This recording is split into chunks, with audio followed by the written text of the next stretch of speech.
invitado especial que tenemos en la noche. Recordarle a todos ustedes que le queremos dar las gracias por el apoyo que nos están dando por todos lados, Baerga. Nos están dando en Instagram, nos están dando por aquí en Facebook, con la página de Carlos Baerga, en nuestro canal de YouTube, Me Gustan los Deportes, y también en TikTok, Palillito Santiago. Mire, sé que les encantan los Instagram, los en vivo en Instagram, pero tranquilos, señores, porque todos los días los están pidiendo, suave, no podemos estar en 7 lados a la vez. Tranquilos, señores, yo sé que la novela de Grandes Ligas, Baerga, comenzó, una novela que le avisamos en Sprint Training, sí, y ahora comenzó la novela de las manos calientes con los árbitros, los dirigentes y los lanzadores. Ahorita, después de la entrevista, pues usted se enterará un poquito más de esto, pero nada, Baerga, este individuo que tenemos aquí, hay mucha gente, Baerga, que yo sé que nos ve, que lo vieron jugar en Puerto Rico también. Bueno, hay que verlo, hay que ver. Vamos a ver qué va a pasar en el día de hoy, donde ustedes se van a enterar de todo lo que hizo Joe Carter en la Grandes Ligas. Un gran amigo, de verdad que sí. Bueno, pues ya lo saben, señores. Si usted no sabe de quién estamos hablando, aquí tiene un lado. Joe Carter, 1 for 3, hits on high and deep to left field. Up she goes and brings some stars with that one. Well, exactly what it is. Carter had some extension. That ball is over the work. With 2 on. And Uribe double up the man at second base. Here's the pitch, and he slams it into left field. So he's hit the ball hard twice to start this game. And there's 1 on with 1 out. Joe Carter, meanwhile, hits it high in the air to left field. Greenwell is back at the wall, looking up. It drops into the screen. A home run for Carter. And that's a deep drive to left field. Gant watching that one go. The first run of the World Series comes on a home run off the bat of Joe Carter. Now the 2-2. Well hit down the left field line. Way back in.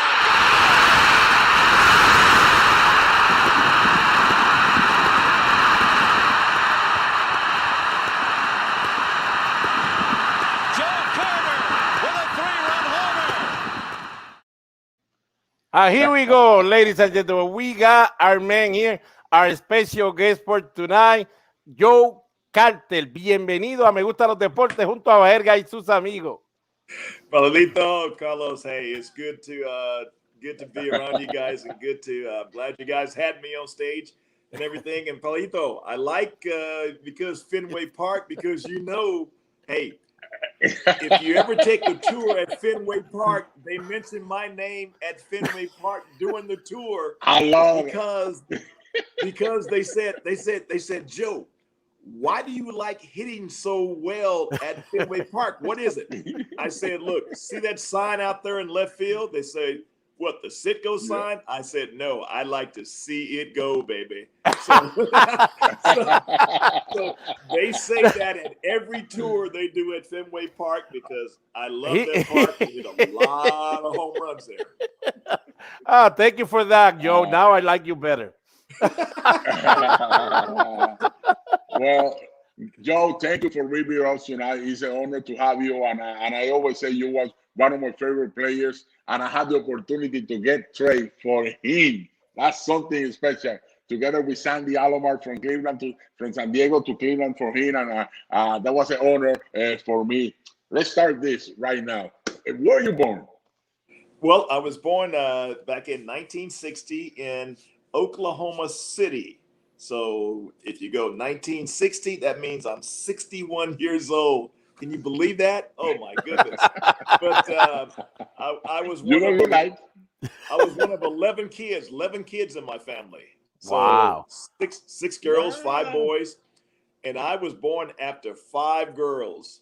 So my father, I was named after him because he was so happy to finally get another son after 5 girls. So, but the good thing is, being born after 5 girls, I didn't have to wear hand-me-down clothes. Oh. You got everything new for sure. Exactly. It was my brother Larry and my brother Fred who were after me that got the hand-me-downs. Yeah. Got the old bicycle and all that stuff. You get all that stuff. I get the good one. Hey, Joe, of course, now that you're saying this about all the kids that you had in your house with the girls and the boys, I mean, I'm guessing your childhood was something that around sports at least every little sport, not just one sports, I guess. Oh, you know what? No, I played football. I played basketball. I played baseball. I threw rocks. I hit golf balls. I skated. I wrote. Anything that had to do with sports, I was a natural at it. So a lot of things came very easy for me. I ran track, did track and field. So I was one person because of all those kids in the family, and I had two older brothers who were like Charles and Chip, who were probably had to be about 10 years older than me, 8 to 10 years older. And I tried to hang around them. And I remember one time they were playing baseball at the park, and they needed another guy. And here I was like 5 years old. They go, "Oh no, he won't be able to play." Lo and behold, I went out there and showed them that little brother could play some baseball at 5 years old. So it was quite a treat. After that, I never had to worry about them not picking me to play because they always looked for me to play baseball with them. Good. So when you start playing, playing in a league, at what age? I was 7 years old, Carlos. We had back then it was the YMCA league. And there was no T-ball because we pitched, and I was 7 years old, and I remember at the time there was a guy in the big leagues by the name of Danny Cater, and I said Cater, C-A-T-E-R. I'm like, oh man, that's close to Carter, so that's going to be me, Carter, C-A-R-T-E-R. And from the first day that I picked up a baseball, I was in love with it. I said, this is what I'm going to do, and to give you an example, during that year, we had the end of the year banquet, and there were 700 kids in the room, and we had a guest speaker. Wow. And he's talking about, you know what? If one of you guys makes it to the big leagues, then you're the lucky ones because the odds are like 1 in 700 will ever make it to the big leagues. And when he said that, you know what I did? I stood up. I said, out loud, all y'all can go home because it's going to be me. You declare right away. I was 7 years old, and I never lost focus as to what he said and what I said that day because I was going to make it come true, and it did.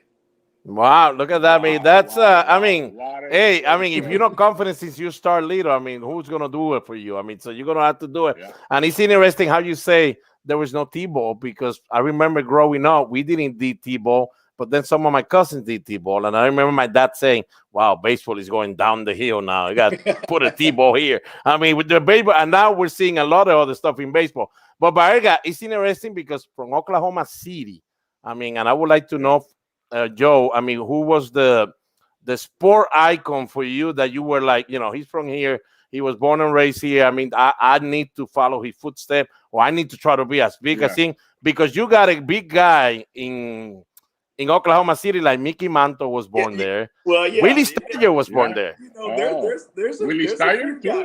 There's a few guys because I grew up looking at Johnny Bench because I was a big red machine. That was my team back in the early days, and my father was a Dodger fan, so we'd have all these fights, the Reds and the Dodgers. And Johnny Bench being from Binger, Oklahoma, you had Bobby Mercer, you had Mickey Mantle. Those are great ball players, Hall of Fame ball players, and those are guys that always, reminded me. I reminisce about those guys that, hey, those guys played in the big league, especially Johnny Bench. I was like, yeah, I'm going to play in the big leagues. That's going to be it. And those are the guys that I looked at coming from Oklahoma. And we've had a few good players come from Oklahoma. But, hopefully I'm there. Hopefully I'm there at the top. Hey, you number 3 all time in home run from Oklahoma City. So you number 3. Take it. Yeah, number 3. Okay. Okay, wait a minute. Awesome, Who's number 1 and 2? Awesome. Mickey Mantle is number 1. And Willie Steyer is number 2. Willie Steyer, yeah. Willie, where's Willie from? Willie was from. Let me see if he says here. Where's it from? Was he from? But it's interesting. I know that from Oklahoma. You put all these numbers, and there were a lot of you guys from Oklahoma, and I'm surprised at all the names that came up in that list. I'm like, oh my God, I didn't know there were that many. Oh, we got some players in Oklahoma. Yeah, we can play. We just don't play football in Oklahoma. We play baseball too. Okay, Joe. And then you play in Fenway Park too. Yeah, I know. Go ahead, Baerga. When you realize that you have that talent, you know, or somebody say something to you, like, you know what? You have talent. You keep going, keep practicing, stuff like that. At what age? When I was 7. I mean, when I was 7, okay. Yeah, that was the thing. But, you know, there comes a time in when you're growing up, when you know that you have a special gift. And I can remember I was 10 years old, and my coach, we were playing on the road, and the fans were heckling us. And so my coach had enough of it. It was Coach Mills. And so I was at the plate, and he comes up to me, he calls timeout, he walks up to me, and then he goes back, and then he goes in the third base coach's box, and he said, "Joe, I'm tired of these people. Hit it out in the ballpark." And, you know, I had never hit a ball over the fence in my life. And the next pitch, I hit a home run over the fence, and he just jumped for joy. And I was like, you know what? I'm like, yeah, this is going to be good. So I knew at an early age I had a special gift, and I was going to keep doing it as long as I can. Wow, that's pretty nice. Wow. I mean, I just find out Willie started from Ellsboro, Oklahoma. Okay, Ellsboro, Oklahoma. Yes. Hey, you see, we got you, Joe. You see, you're learning now with geometry and everything with us. There you go. Yeah. We try to bring the best. All of a sudden, I mean, let's go for the nice moment. Let's go for that moment when you start hearing scouts, baseball teams interesting in you. I don't know, you were hearing about you college and all these places. I mean, tell us a little about that experience when you start hearing your name around, you know, probably professional baseball. Well, I have to tell you a little story because I lied about something growing up. I lied about my age. Because we had tryout camps. We had these baseball tryout camps, and you had to be 16 to go to these tryout camps. And I was not 16. I was 15.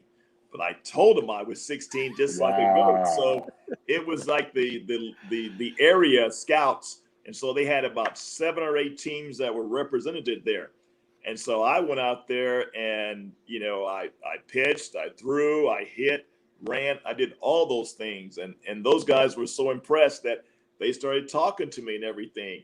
And I know my college coach, Gene Stevenson, was at Oklahoma, and he recruited me to go to Oklahoma to play baseball, but he recruited me 1 year too early because he thought I was a senior because of my age. Wow. I said, I've got another year, but he had all the stats from those camps, and when those camps came around, all of a sudden your name is thrust out there, and they knew who Joe Carter was, and they kept an eye on me ever since I was 15 years old. And so I went to all the camps, went to a camp in Binger, Oklahoma.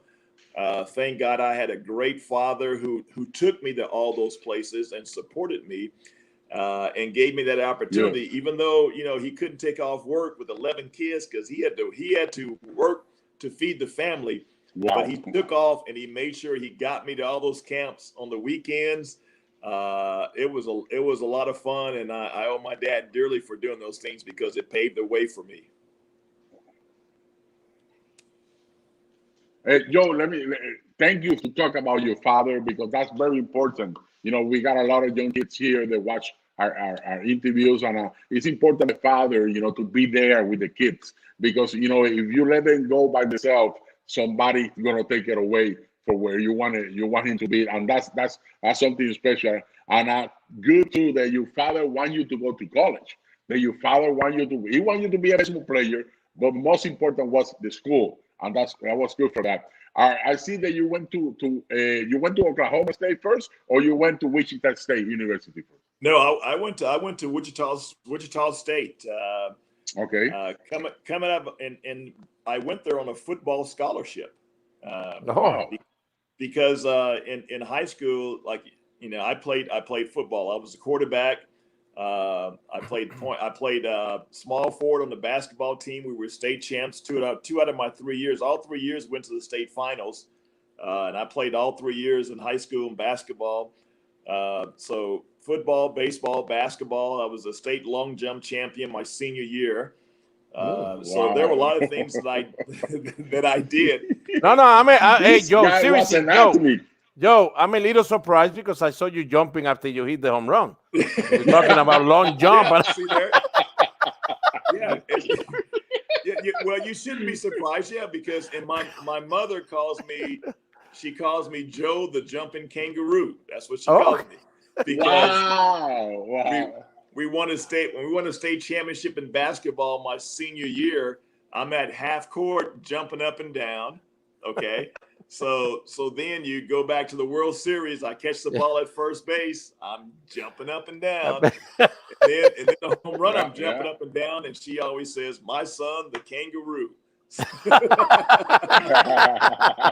But I mean, how was the experience in Wichita State? I mean, how was that for you? I mean, knowing that you wanted to play ball all your life, and finally you get to college. I know it's not professional yet, but it kind of feels a little different because your family is not completely there with you. Well, it was a very good experience for me because I was I wanted to go to college, and going there for football was a great experience for me. I ended up only playing 1 year because our coach got fired. I got a lot of playing time, but then my first year of baseball, it was so much fun. We played like 90 games. And at first I wasn't playing that much because we had a right fielder he was a senior, and that was only the second year of the program. And so during spring break, we go to New Mexico and El Paso, Texas. That was our spring break playing, and I didn't play that much. And my father got very mad. He got very upset, and so he had a long talk with Gene Stevenson and said, "Look, if you're not going to play him, then we'll just take him. We'll go someplace else." Because my dad, he always stood up for me. Sometimes too much, way too much. And so Gene, my freshman year, so Gene had a long talk with me. He said, "Okay." He said, "We'll give you a chance." And at the time, we were playing, Texas Tech, and they had a shortstop by the name of Brooks Wallace. And I think that's one of the trophies in the college baseball is named after him, Brooks Wallace, first Texas Tech. And so they were ranked like 7th or 8th in the country, and they were coming into Wichita State to play us. We played 4 games, Carlos and Polito, and he said, "You're going to play, and we'll see what you can do." Well, in those 4 games, I hit 7 home runs in 4 games. That's it. 2 of them were game-winning home runs in the bottom of the 7th. And after that, I played every game. I started every game from that day. This guy born with purpose. He always was going to be coming through when you need it. Wow. Since he was 7 years old. I'm here. Yes. I'm the man. I'm going to do it. Wow. This is awesome story. I love it. And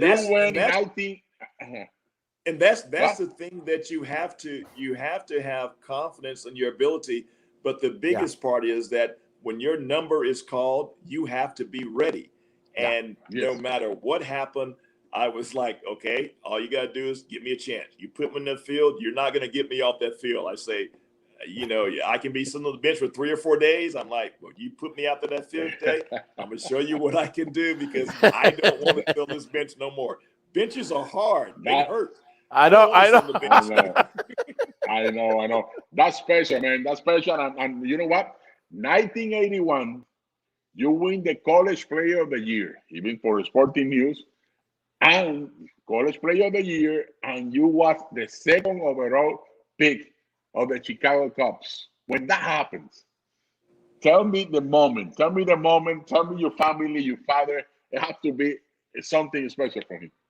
Well, it was, and the scout, at the time I was married because I got married January 3rd of 1981, which is my junior year in college. So I met my wife Diana in college, and we got married in college. So those were special times. And then to get drafted as a 2nd player picked, I remember Buck O'Neill was the scout that scouted me. Buck O'Neill. And yes, and I know there was a battle between Seattle and Chicago because Seattle kept asking me, what's it going to take to sign you? And I said, look, I'm not going to tell you what's going to take. I said, I want to play professional baseball. I said, but you guys will have to draft me. Then we'll talk numbers. And Seattle had a deal with Mike Moore. And so myself and Mike Moore, both from Oklahoma, we played against each other. We were 10 years old. And he was from a little town in Oklahoma called Eakley, Oklahoma, the crow capital of the world. And so for an Okie to go number 1 and number 2 was very special. But when the Cubs drafted me, it was the realization of a dream coming true. A lot of hard work, a lot of games I had to play. But you know what? It was just starting, and what a treat for my wife, for myself, and for my family. We were all in heaven right then and there. Then, so people know, I mean, Mike Moore went first, then it went Joe Carter, and the good thing is at the end, Joe Carter got more money than Mike Moore. That's just how things works out. I mean, you draft me first, and then we talk money, okay? Yeah, that's the way God works with us. That's the way. Sometimes we go like, what happened? He put the hands. That's it. So, Joe, I mean, you get drafted, of course. You're a first-round pick now, but not just a first-round pick. I mean, you could be the one overall. You get to your first spring training, as soon as you get there as a professional. How was that experience for you? Because, of course, you're a first-round pick, but, everything comes with the territory. I mean, when you're a first-round pick, they expect you to be, I mean, I don't know, Mickey Mantle right away. I mean, so I mean, there's maybe some pressure somewhere going there. Well, here's the thing. When I signed in '81, the Cubs gave me they gave me a thing at the end of the year. They said, we'll bring you up to the big leagues for 2 weeks and have you travel with the team, sit on the bench. You can't play, but we'll let you see how it is in the big leagues.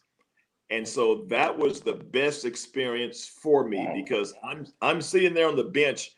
I've got all these Hall of Famers next to me, Fergie Jenkins. I got to know Pops very well. And that made me hungrier because I'm sitting on the bench. I can't play. And I'm like, after about the third or fourth day, I'm like, man, I'd play this game for free. Just let me go out there and play. I want to play. I didn't want to sit on this bench. So I was very quiet. And at the time, one of my teammates, Bobby Bonds, played for the Cubs that year in '81. Wow, yeah. And so Bobby taught me a lot. Bobby Bonds. Oh my God. Because Bobby came in and he kind of picked me up and he said, "What are you doing?" I said, "I'm watching the game." He said, "Who's that on your right?" I said, "Well, that's Ernie Banks." He said, "Who's that on your left?" I said, "Well, that's Billy Williams."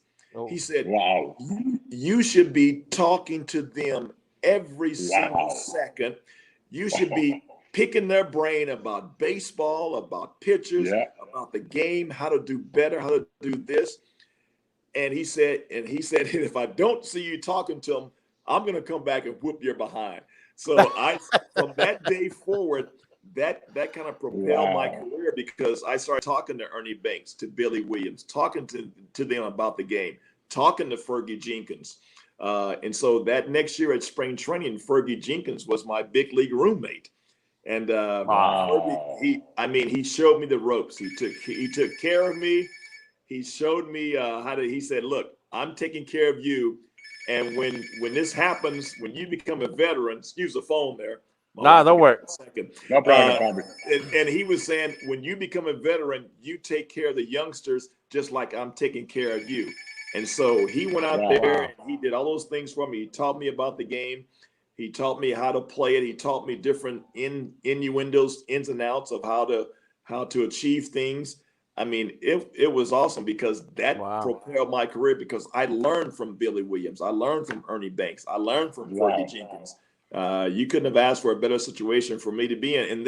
And being in the Cubs system, I didn't feel there was any pressure. with me playing, because pressure, I feel, is what you put on yourself. And since I was 7 years old, I believed in my ability. And I felt that with God on my side, that there was nobody going to stand in my way or keep me from achieving that, no matter what happened. If I went 0 for 4, so what? I'm going to come back the next day, or I'm going to find some way else to throw in there a way to help my teammates to win. And from the day that I set foot and went right to AA, played the next year in AA, and then went to AAA. In '83, I was in the big leagues. So it was all fun for me. Baseball has always been fun and will always be fun for me. I mean, so what you're saying now, Joe, you're telling a story that I heard a long time ago from Steve Dillard. He was in the '81 Cubs, and he mentioned that about you. Our first round pick was Joe Carter, and they brought him to the big league, and he was there. He kept saying he managed me in the minor league, and he used to tell stories. My dad would tell stories. He would tell stories, and I was like, man, are you serious about that? Because I never heard. Even my dad was like, are you sure, Steve?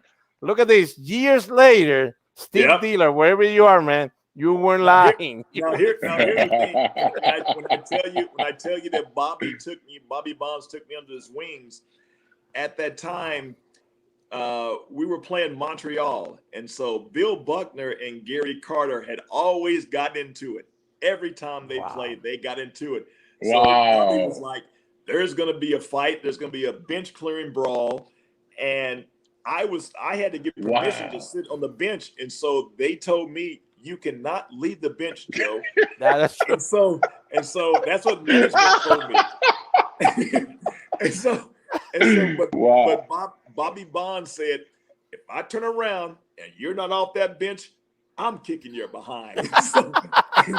And so now, I'm like, Lord, please don't let it be a bench clearing brawl. Don't let anything happen. And sure enough, the first at bat Gary Carter had, he hits a ground ball to shortstop.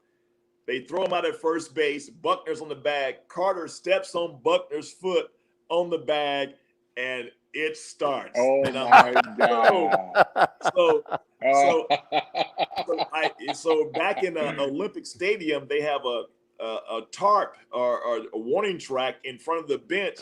Yeah. And so when everybody left the bench, I kind of stood up and I got on the turf, but I didn't get on the field, but I got on the turf. So if Bobby looked around and saw me, I wasn't on the bench. I was off the bench. I got your message, Bobby. I got. Wow. That's amazing. But that's amazing story that we have from you. And you came up to the big leagues in 1983. You just spent a year and a half in the minor leagues, and you got called up to the big leagues. When you had the opportunity to play, tell me about that first at bat. First I'm in Des Moines, Iowa, and my phone rings at 6 o'clock in the morning. Ooh. I'm in AAA, and I'm like, who is calling me at 6 in the morning? They know. And so I answer the phone, and it's my AAA coach, Jim Napier. And he says, pack your bags. You're going to the big leagues. I'm like, what? And so I hang the phone up, and I go in there, and my wife is asleep, and I shake her. I said, honey, wake up. I said, turn the air conditioner on. We can now afford it.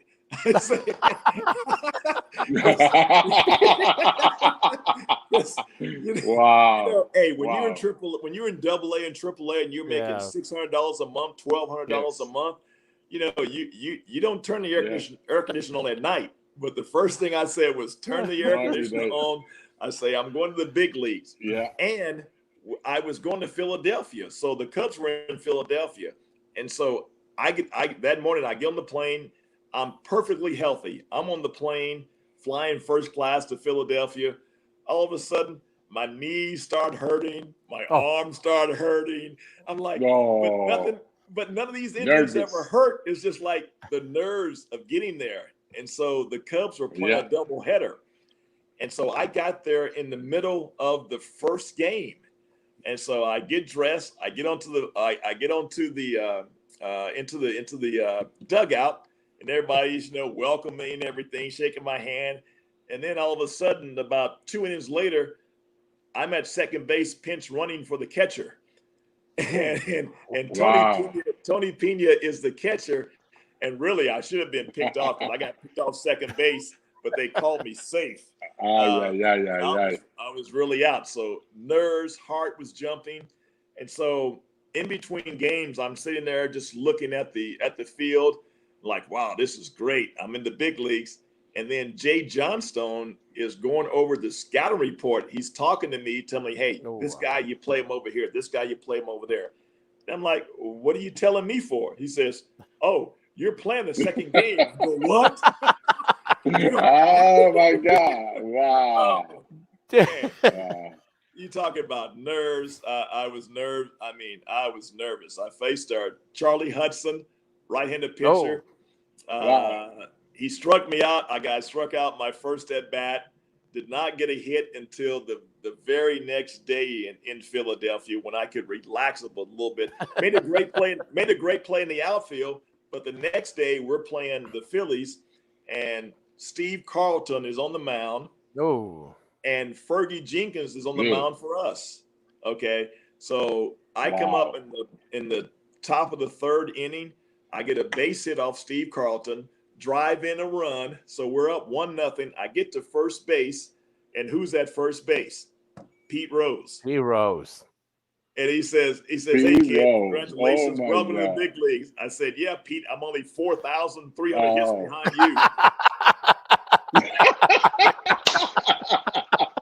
I mean, you had to say something to Pete Rose. There was no way you're going to be quiet. I mean, it was the big red machine, so he spoke to me, and I look at that game. I look Pete Rose at first base, Joe Morgan at second base, Larry Boaz at shortstop, Mike at third base, Bob Boone is catching, and Steve Carlton is on the mound.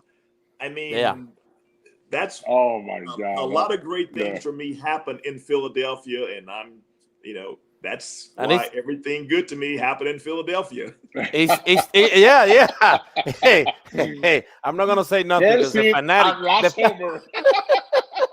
the fanatic might come and hug me, but I won't say nothing. But I mean, it's nice that you mentioned those players in that game because Baerga, we had here, I think a couple of months ago, we had Ivan de Jesus, and he was talking about, we brought that video, Ivan, he was saying, oh my God, yeah. I was with a lot of guys in the infield. I didn't even know how big they were, So it's nice that you already had that idea because you were a big red machine. I mean, you get traded to the Indians. I mean, the Cubs were looking for pitching. They were trying to get Rick Sutcliffe. They finally were able to put a package together. I remember it was you and Carmelo Martinez too. You two guys were kind of like prospect for the Cubs. They thought that, these two kids could be something. So it was a little big shock for people in Chicagoland, knowing that either you or Carmelo would be in that trade, but it happens to be you going to Cleveland. I mean, how did that make you feel since this team, the Cubs, I mean, they got you first round pick, they brought you to the big league with the team that same year, at least to be there. I mean, how that felt at that moment? Well, Buck O'Neil said it best. He says, every good player I sign, the Cubs trade him away. That's what, and Carmelo Martinez beat through El Rican. Hey, that's my buddy. I mean, we were. We had a lot of fun together, and Carmelo. I mean, wow. I hit third, he hit fourth, and I mean, we had a great time the years we played together. But here's the thing. I was in Oklahoma City, my hometown. We had a doubleheader, and before the first game, we had Jim Napier calls me aside. He says, and here's the thing, that year, because I was so upset because I felt I should have made the team out of spring training, but they made a big deal with Philadelphia when they got Sandberg, they got Gary Matthews, they got all those guys that kept Bob Denier, so they all came over and they kind of took my spot and knocked me out. So when I got sent down, I was upset. To AAA, but I took about a couple of days off from spring training. I came back. I said, you know what? I marked on my calendar. I said, when the Cubs are on the West Coast trip, I will be there. And that was in the middle of the season. It was after like game 61 or 67. And so we were in Oklahoma City, and right before the game started, Jim Napier pulls me aside and says, "Hey, don't get hurt. You got to play because we don't have enough players, but don't get hurt. But you've been traded." Oh. I'm like, "What?" He says, Wow. "Yeah, you've been traded." I said, "Traded to who?" He said, "The Cleveland Indians." I said, "Cleveland?" I was like, "What?" And so the first thing I said, "Where is Cleveland at?" He said, they're in Oakland. They're on the West Coast. And wow. What made me more upset was the next day I was scheduled to play in a golf tournament at Oak Tree, which is one of the biggest golf courses in Oklahoma City. They've held a U.S. Open there, and I'm like, I can't play golf at Oak Tree now. So I go to the plate, and they're saying don't get hurt. So I go up there, bat on my shoulder. It's like strike one, strike two, strike three, and I walk back. I don't even swing the bat for 2 games because I don't want to hurt nothing. I don't want to do anything. But when you're traded, I look at it from a positive standpoint. Is that somebody wants you, not that they're trying to get rid of you. Because it was myself, Mel. Oh, and here's the kicker. Don Schultze, who was also the Cubs' #1 draft pick, he pitched that day. And so he didn't know that he was involved in the trade. So when he found out I was traded to Cleveland, he started laughing at me. I told you they didn't like it. Wow. Schultze pitched, and when he came in after the game, I said, "Guess what, Schultze? You got traded too. You're going with me." So, oh my God! I mean, but wow. Well, that was the best. It was, Carlos. I know it was the best thing for me because I was in AAA. I wanted to be in the big leagues to show what I can do, and Cleveland was the best situation for me because they were a young club. They had a manager in Pat Corrales that I love to this day because he didn't go by the book. He would do some of the craziest stuff. And no matter what, if you were ready to play, he would put you in there in any kind of situations. And I found that out very early because when I started playing, I was platooning with Mel Hall, who was a left-handed hitter. And I was doing pretty good. My first swing, the first swing I took in Cleveland Stadium, I led the game off against Frank Tanana, hit a home run, my first at bat, first swing in Cleveland Stadium. That was my first big league home run. And so, Joe, let me ask you. You mentioned in Pat Corrales.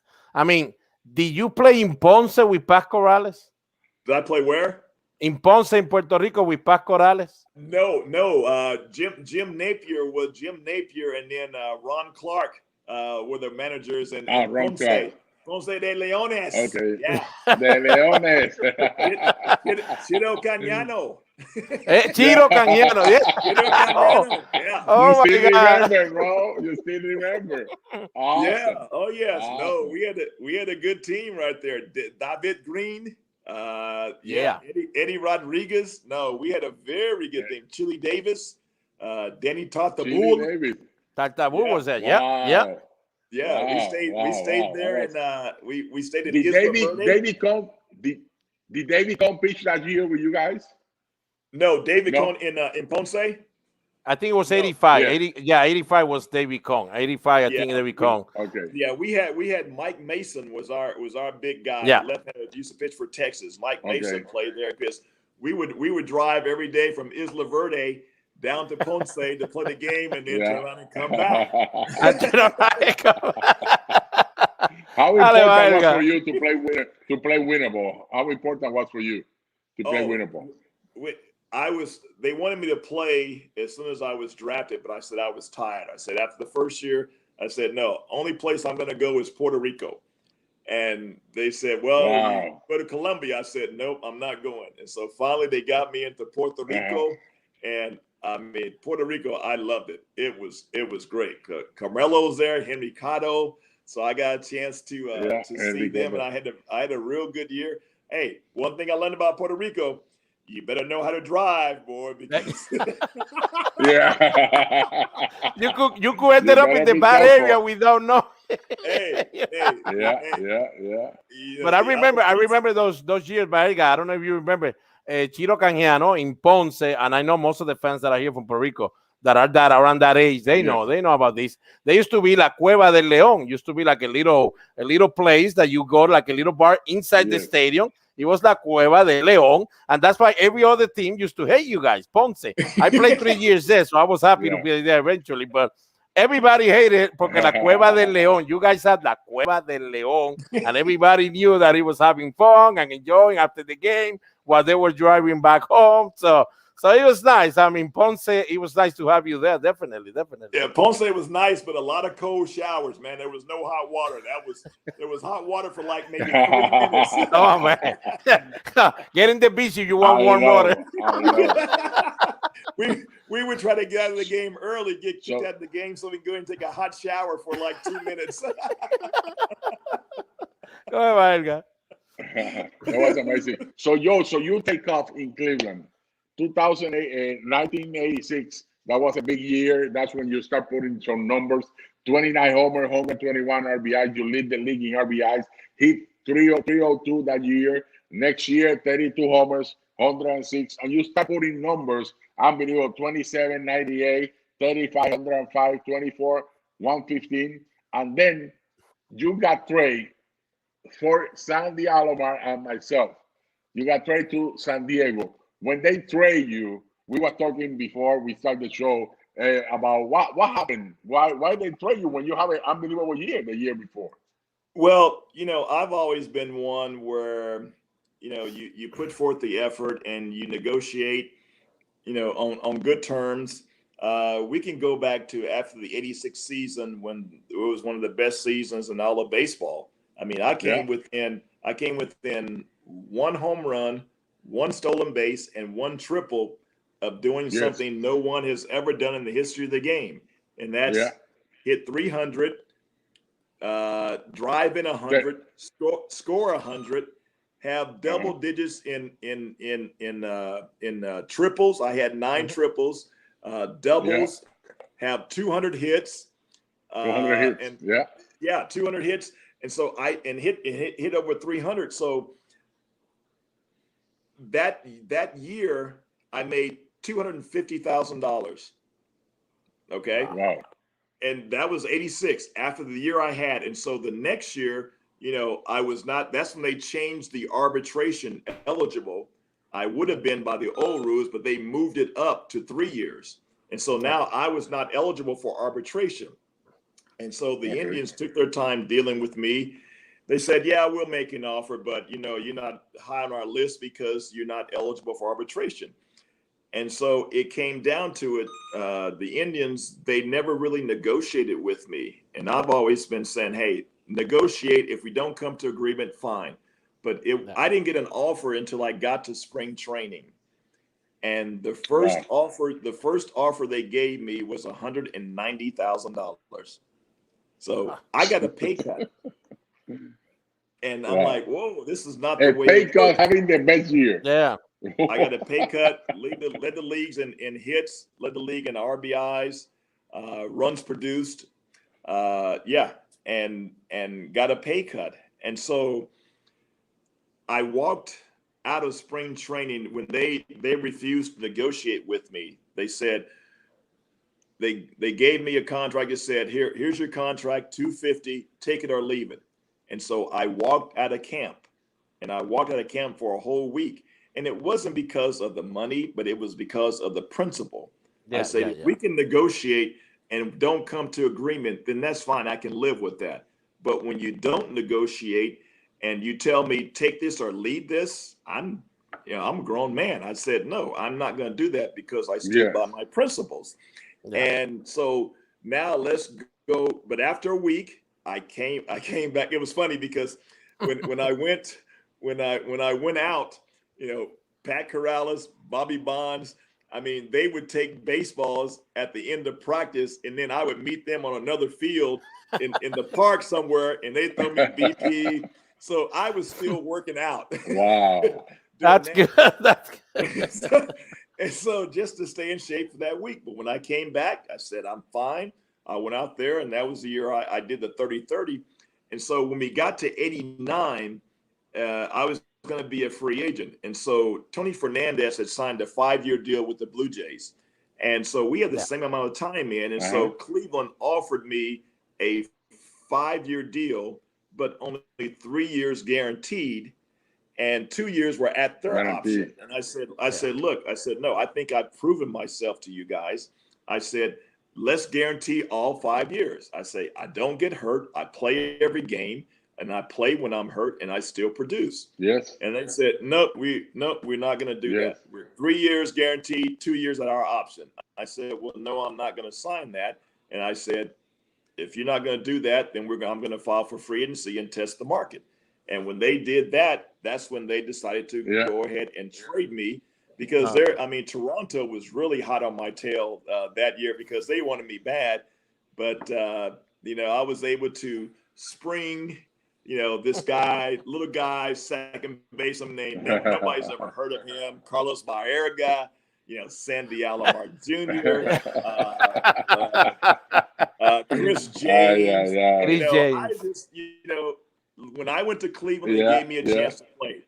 Carlos, when you went to Cleveland, it gave you a chance to play, and what a great situation for you guys.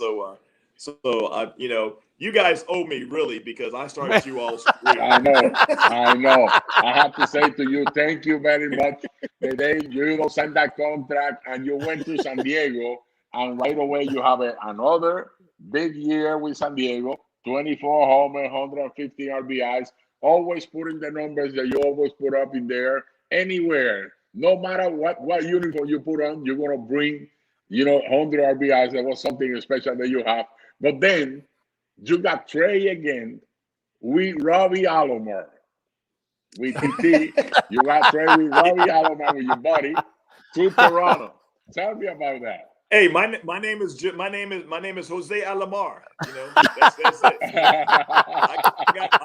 I got all the Alomar brothers. But the thing is, being in San Diego only 1 year, man, I was, I go from Cleveland to San Diego, man, bought a house, swimming pool, volleyball court in the backyard, a waterfall. Oh, you got everything going there. In San Diego, it was awesome. And playing with my good friend Tony Gwynn, I mean, that was, to me, that was heaven. And then to get traded 1 year later, and I said, okay, I can see you trading me.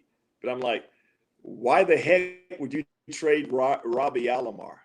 I'm like, there's no way. And so for Fred McGriff and Tony Fernandez, and for me and Robbie going there, and I told Robbie, I said, look, Toronto is an awesome place. You're going to love it. And we're going to play in front of 50,000 fans every single game. I mean, I was shocked at first when the trade happened.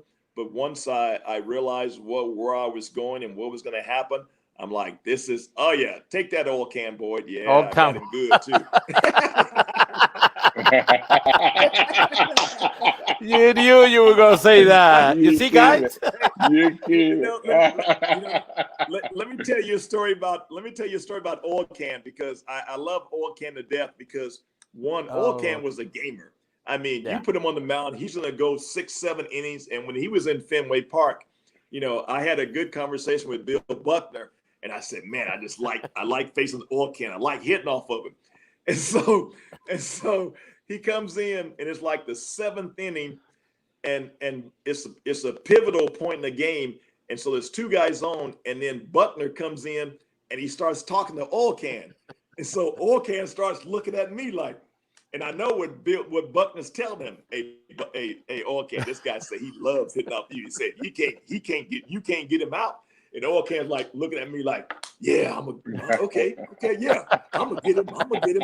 And I'm gonna get he would make that noise when he's throwing the pitch, but he would always throw change-ups, and I was killing him. Okan Boy, that Okan Boy and I, we played together in Independent League. He was in Mississippi. He was in Meridian, Mississippi. We played 2 years there.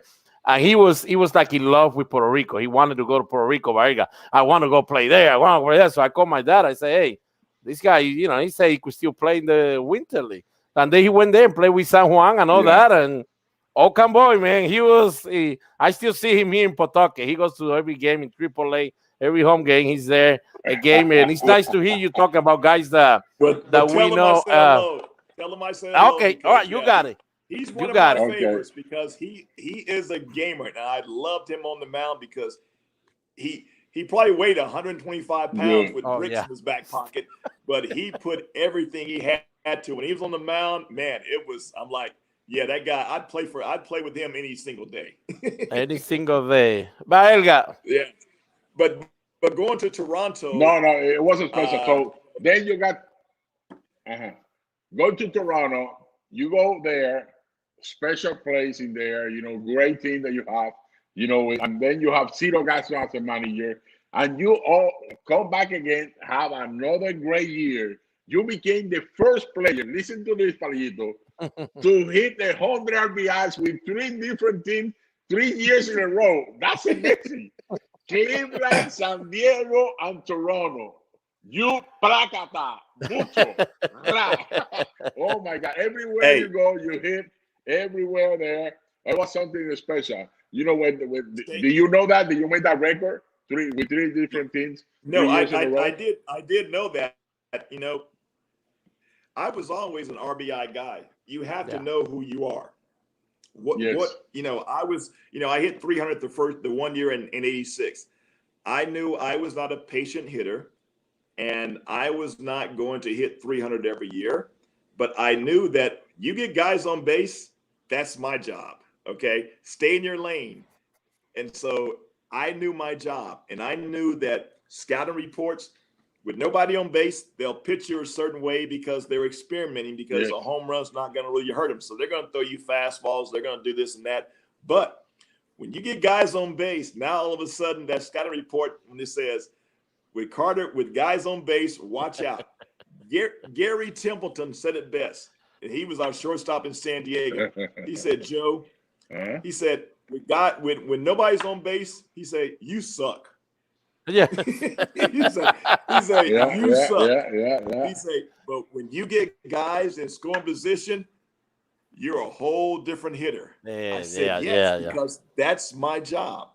That's my lane. Good. And when I know that when I'm at the plate and that pitcher's like, okay, we got guys on base, Carter's up. Oh no, I got to be careful. And when you think you got to be careful and make that perfect pitch, no. Can't. No, and then you're going to. I mean, and that, it is good about that record about 3 different teams with 100. Baerga, he in those 3 years he saw 486 games play in front of his eyes, and he played each one of them. Each one of them, 3 straight years, playing every single game plus driving in 100 run. I mean, that's something, Joe, that we know. I don't know. Next time I see that, I might be 80 or 90 years old, because I don't think we will ever see that again. I mean, even 1 year, we won't see that. I played with a broken hand. I broke my hand in Cleveland. Pat Corrales goes, hey, we're going to put you on the disabled list. I said, no. I said, give me 2 or 3 days. I'll be fine. Yeah. Played with a broken hand.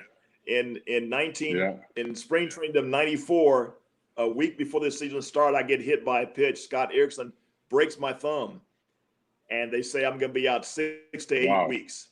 I played opening day with the broken thumb, played the whole month of April, got player of the month in April, and had the RBI record for the most RBIs in the month of April, all with a broken right thumb.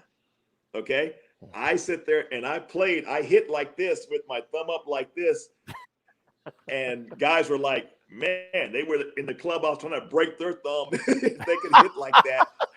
But that's how I was taught. You play when every time the game is on the line or they suit you up, go out there and play. And I did it every single time. I averaged about 157, 158 games a year because I didn't want to sit on the bench. The bench is hard. It hurts. Joe, that's good that we're talking about this right now, because I don't know if you're watching the games. I don't know if you're like us. we get tired. I know. And look at his head, Palillito. Look at how he goes. Right now, the players play 130 games. 130 games. They get paid more. And something they, you talk about RBIs, how important. The other day we got Dave Winfield here, and he put up the numbers. First, he always liked to hit for good average. Second, first RBIs. Second average. Yes. Third was home runs. Tell me, when you watch the game right now, you watch guys striking out. They don't bring you the RBIs. Now they're doing the shift. They don't do adjustment. You tell me about that. Okay, I'll give you an example. And this involved you, Carlos. We were playing you guys in Toronto. We talk about the shifts, okay, Yes. and how players don't adjust to the shifts because they're like, no, I don't want to hit the ball. If you're a left-handed hitter, I'd rather hit it into the shift rather than hit the ball on the third base line or even bump the ball where you're going to get a hit. But Mike Hargrove got kicked out of the game in Toronto. And it was bottom of the ninth, and Jose Mason was pitching. And guy on second base, and you went and played me right behind second base. Yes, almost I remember that. First pitch, I hit it right where you should have been, towards second base, base hit, game over with. I'm like, if you're going to give it to me, I'm going to take it. That's the way we played, because the way you win ball games is to score runs and drive in runs. It's not average. It's not So I made the adjustment. The analytics in today's game is terrible because they talk about launch angle, and you get the guys swinging up. And we were taught when you swing up, you hit the ball, you pop it straight up, or you swing and miss it. Now, if you've got the ball coming in the zone and your bat is coming like this, so you got it meeting, if your bat is going up, you have just at this much of a split second to make perfect contact. But if the ball is coming in straight like this and your bat is level on the same playing field where it stays in the zone, now you have a better chance of making contact and longer contact. That's why you see these games. You look at the averages. It used to be there may be one or two guys on your team hitting under 200. Now you're like, guys are hitting 180, 185, 187, 194. I mean, not one guy, but 4, 5, 6, 7 guys. And they're making $15 million, and they're hitting 30 home runs with 60 RBIs. 60 RBI. Because Joe, when you guys were playing, when I was in the minor league at the same time you guys were in the big league, I mean, every team have their own philosophy of how to put a roster, how to make a lineup. So each guy was doing something. Let's say, for example, you were in Cleveland, Joe Carter is going to be doing this. Andre Thornton is going to be doing this. These are two main guys. Mel Ho is going to try to do this. Brent Butler is going to try to do this. Tony Bernard, you do this. I mean, so now it's like all 9 guys are doing the same, try to hit home runs. So, of course, we're going to have 5 or 6 guys can do it. They're going to hit like Rougned Odor with the Yankees. He's going to hit like 190, hits you maybe 30 home runs once in a while, but it's going to drive you wrong, and that's why we get bored. And you guys saw the face of a guy that loves playing the game. And all of a sudden, Baerga asking, I mean, are you watching the game? And you see his reaction. We saw Juan Marichal doing the same thing, Tony Oliva, guys that love the game. And they're all saying the same thing. Fergie Yankee was like, I can't watch it.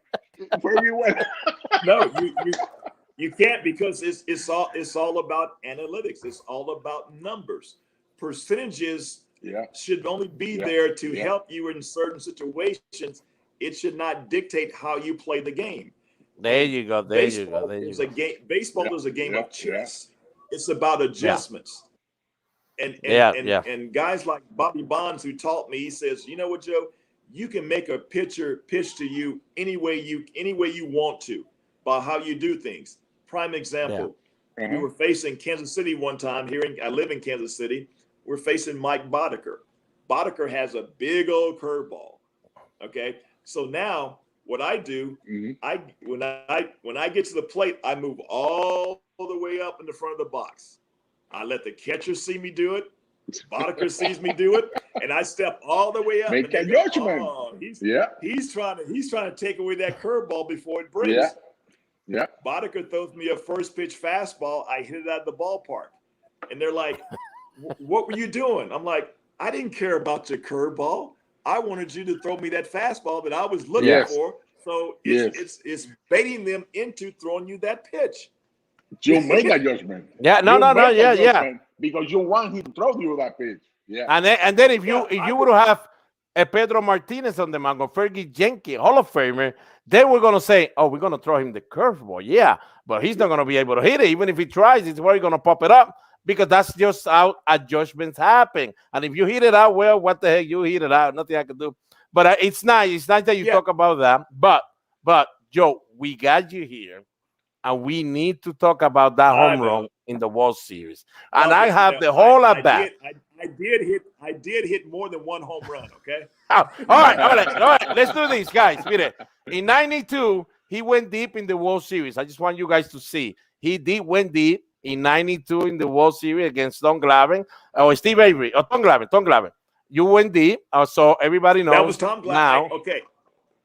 I hit the first home run in the World Series. I was the first guy to hit a home run for the Blue Jays in the World Series. Yes. On the road. Yeah. And I was the first guy to do it in Toronto against Steve Avery at home. And then I was the last guy to hit a home run in the World Series. So so Joe wants to make sure that everybody knows. And then he catches the last out in third base. He did. Tom Glavine. Wow. I mean, he hanged that for sure. Yeah. Oh, yeah. He winning the first World Series. All right. We got the World Series at bat, but Joe, we got the whole at bat. So you have to tell us everything. I mean, narrate this, what you were thinking and all that, so the fans could enjoy this. I wish I could do it in Spanish, but I can't do it in Spanish. But go ahead and have fun with it, my man. Tell us what's happening. Okay, all right. So now I hadn't faced Mitch in about 7 or 8 years. And so now I know he's wild. And I'm like, I'm not going to swing the bat until he throws me a strike, because I'm not a guy that's going to be very patient. But Cito Gaston always says have a plan. So he went ball 1. And I go, okay, I'm not going to swing. And he goes ball 2. Now I'm thinking, should I change my way of thinking, because he's got to throw me a fastball for a strike. And so I said, nope, you got a plan, stick with it. Don't get yourself out on the stupid pitch. And so 2-0, I'm taking the whole way, because I'm confident that I can hit the ball or swing the bat in any situation. Okay, he tries a little pickoff play at Ricky right there, because he's nervous also. Yeah. And so I get up there, okay, 2-0. Got to be a fastball, but I'm still taking it. And he throws it. So now I'm gauging all of his speed. And so now I'm like, okay, I'm ready to swing. I've seen 3 fastballs. I know how hard he's throwing. I know the velocity. But this next pitch, Mickey Morandini moves right behind second base. And I don't like a left-handed pitcher with, because it comes out of this guy's jersey at second base. And so I lost that pitch. And I'm like, oh, man, that was a breaking ball. I'm like, okay. So now I'm thinking, okay, he's going to throw me a breaking ball here. He saw the way I swung. And when he shook off the first pitch, I go, I know Dalton put down. He shook it off. And I go, I know he put down a breaking ball. And I'm still looking breaking ball. And because I was thinking breaking ball and not fastball, that was the only reason I was able to keep it fair, because it was a fastball down and in, but I didn't hook it. I stayed on it, kept my head down. And Carlos has seen that action a lot of times. That was a joyous occasion. When you swing the bat hard, good things can happen. I know, and I was going to ask you that, Joe, because he did look, you hardly make any movement in the batter's box when you made that swing. It kind of looked like Paul Molitor kind of swing. I mean, and I remember seeing that in college, and I was like, I don't think he was looking fastball. If he was looking fastball, where that pitch was, he probably would have hit it in the 5th deck. So I don't think he was looking fastball. But if you would be playing this baseball now with the launch angle, odds are you probably would have pulled that ball, or I don't know what would have happened, but it would be tough with the launch angle to try to hit that pitch there. I would have missed it, swung up under it, and raised up, and I would have been walking back to the dugout. Then Alfredo Griffin would have been hitting next. And so that was it. But you know what? Bobby Bonds, my hitting coach, always told me. He said, if you're looking breaking ball, trust your hands. If he throws you a fastball, and just react. So I've always had quick hands. And I never worried about guys getting inside of me because I had quick hands. And I looked breaking ball. I saw the fastball, but because I kept everything back, I can just nice, short, and sweet, put it on there. The ball travels a long way. So there you go, kangaroo. Yeah. Mama, look at you, boy, jumping Joe, running the bases. Like, oh my God, that was a moment that nobody in Toronto gonna forget about. 2 World Series in a row, winning over there. Became the second player to finish a World Series game with a homer. Bill Mazeroski was the first one. The Palillito 1960. That was the biggest hit. Yeah, the biggest hit they ever hit. It was that one. Because you have the people need to know you got 11 years with 100 RBIs, you got 7 years with 30 RBIs. You was a guy that, like what we said before, 3 years in a row with 3 different teams. That's a record in the big leagues. Getting 100 RBIs. You was a special guy, man. There was God give you the opportunity. Even when you was talking about it, coming up to the big league, signing, and they bring you up to the big league to sit down, early bands. Oh my God! Nobody that don't happen. That don't happen. Yeah, don't even to Ken Griffin. Don't even to Alex Rodriguez. Special guys. And look at what God did with you. You as Christian guy. I know that you're a Christian guy, and your faith is unbelievable. Do you can tell us about that? Well, I didn't catch the last part. Oh no, yeah, no. I mean, everything I have is because of Jesus Christ. He gave me this talent, and I know it is a special talent. And so when you're given a talent, you want to go out there and you want to show the person who gave you the talent, say thank you. And so you do that by playing hard, by playing every day. I tell kids all the time, I never worked a day in my life because baseball was fun. I enjoyed going to the game. When that whistle, when they said play ball, I was ready to play. Whether I was hurt, whether I was tired, it did not matter because I knew that it was somebody there that it may be their first time to see Joe Carter play. And I said I was going to always give it my best. And one thing I learned with my faith is that after every ball game, if you can look yourself in the mirror, whether you had a great game or a bad game, you say, you know what? I gave it my all today. If you can do that, no one can question your ability or your what you did that day because it wasn't in the cards. It didn't happen. But I knew that my life, I was always very confident that I was going to be successful no matter what I did. So if I was 0 for 10, I was never 0 for 10. I was just 0 for 0 because my next at bat. Can't do anything about the past, but I can do something about the future. And that's one thing that kept me going because I always said, hey, this is going to be a time. I was very optimistic all the time. The glass was it wasn't half full. It was always full because I was in the big leagues playing a game that I loved to play and would have played for free because that's how much I love the game of baseball. And it's so nice so people know, the ones that are here, Joe is one of those first guys that I remember that he was always having fun, always smiling. The same way we see Francisco Lindor when he was in Cleveland and all that. Joe was always smiling, and I kind of learned that from you when I got to college because I was one of a Dale Murphy guy. That was my guy, Dale Murphy. And he was always quiet. Murphy plays game, but when I saw you, even before batting, if you make a bad swing, you start laughing and you start acting up. Somebody will yell something from the dugout. You will start having fun with them. I mean, but then you get serious. I mean, you get there, you get into it. But I learned that from you too. So I mean, you were the first one that was always having fun. I just want people to know that. Yeah, have fun, enjoy yourself. I had many of ex-teammates that were in the other dugout talking to me during my at bat, and I'm talking to them in the middle of a bat.